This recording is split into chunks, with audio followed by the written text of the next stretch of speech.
hello लोगोफोर खुलुमबाय बयखौबो आंनि माइदांस्रि बर' इउटुब चेनेलाव नै आं दा दिनै ना संनायदो ओमफ्राय सारनायमोन फंबाया सारनो थांदोंमोन आरो ओमफ्राय जारिदो जागोन बेसेबा गोबाव जाखाबायमोन आरो जारिदो मोनजाया 3-4 बोसोरसो जाबाय जांलै जारिदो ओरै जाफेरैया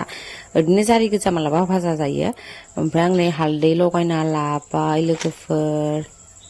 गासिखौबो संजोबा आधाल' संगोन सासेयाव 6 पिस मोनबाबो जायो आरो आं हालदै सालदै लगायना लाबाय हालदै लगायना लानायखौ संगोन हालदै लगायिफोरखौ गाबोन संनो दोननोसै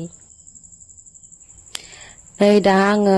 एवगासिनो नाखौ खेबसे लागैनो होजोबाखै आं नङाबा साराया जागाथोआना नैबे साराया बिराद मोजां आरो ना साय एवनो गोसोमबाबो साराया मोजां बाखि खिनिया दोङोबाबो मोजां नङा नै मोनसेजोंनो बांसिन सङो आङो मोनसे फिसा दंबावो बेबो मोजांसिन गेसानो जोबना होबाय आरो लोगोफोर ओमफ्राय दा सोफिनबाय गेसखौ नै आं दा नाखौ एवखांना लाबाय आङो दा जारिजों संगोन आन्थाखौ ओमफ्राय दा आं पियास एवना लाबाय ओमफ्राय सामब्राम पियास देदोंमोन आं नैयावबो सामब्राम पियास ओमफ्राय बानलु ओमफ्राय मा नैबे गथा गथाया गलमरिस ना मा नैखौबो होद्लाबो एसे जिरा होआ आरो नायाव दा आङो नै एवगासिनो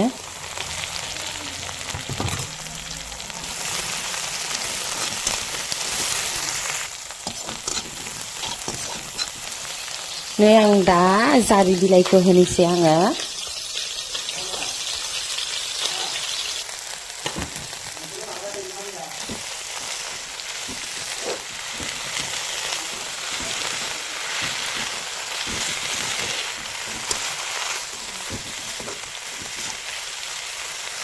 नै रेबनानै एसेल' जाबाय आरो आं पियास एवना लानायाव आं हालदैखौ होगोन सानदोंमोन बावगारनानै नै दा आङो दासो होबाय आरो आं संख्रि हालदै होबाय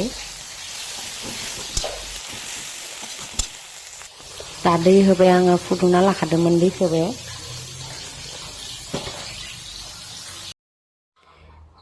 दा एवना लानाय नाखौ आं दायो होनोसै गोदौबा ओमफ्राय नैबे नाखौ गाबोन जानोसै लोगोफोर ओमफ्राय आं फ्रिजाव सोना दोननोसै आङो एवनाबो दोना ओमफ्राय ओरैनो गोथाङैनो दोनथ'नाय जाबाय आङो फ्रिजाव नै आङो दा नाखौबो होनानै लानोसै आङो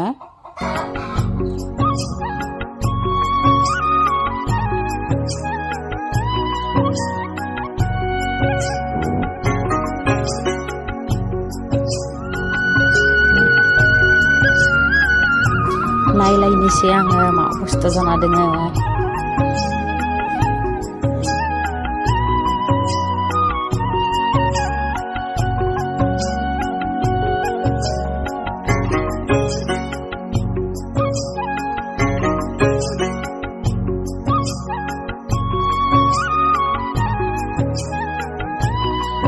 मोनसिगोन आं दा साखिनोसै आङो संख्रि नांदोंना नायाखै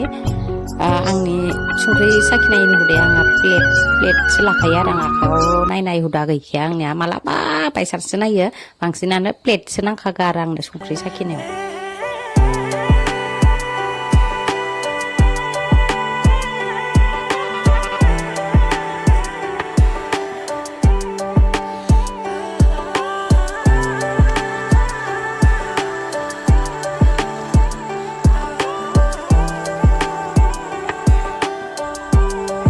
जारिदो ना संनाया मोनबाय लोगोफोर भिडिअखौ बेखिनियावनो दोनथ'नोसै बाय बाय